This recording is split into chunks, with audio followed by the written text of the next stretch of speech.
So in this video we're going to look at doing the M check. So the M check is called the M check because you go from here up to there, down to there, along to there and down to there. So a big M. We're going to use this to check if the bike is safe to ride and if you need to go to a bike shop and get it fixed basically. So it's just a basic check. So the first thing we would do, starting down here, we check the air pressure in the tyre. You want it to be really firm, you grip it like that and see if you can squeeze it at all. So this one's all good.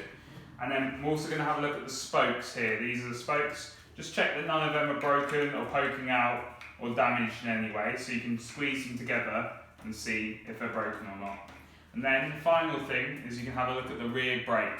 So the rear brake, that's up here on the left hand side, squeeze it together and see if it stops the wheel from spinning.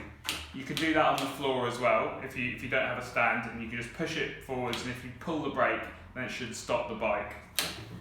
Coming along up here, so from our end up to here, we can check if our saddle is tight. If it's wobbly at all, then you can get it tightened up. And then coming back down, you want to check that the chain's on.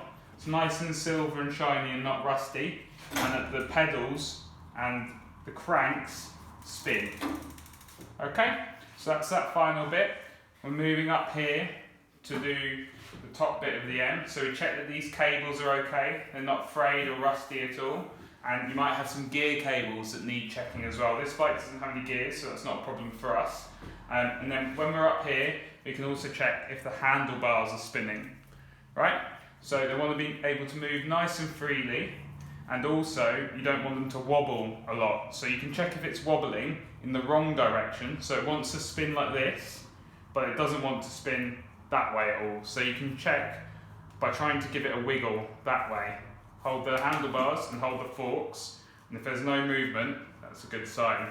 The final step is coming back down. We want to check the front brake, then we want to check the air pressure, and then finally we can check the spokes, and also you just want to check if this bolt here or nut is done up tightly, or it might be a quick release, so a little lever that you need to make sure is nice and tight, and the same on the rear as well when you started.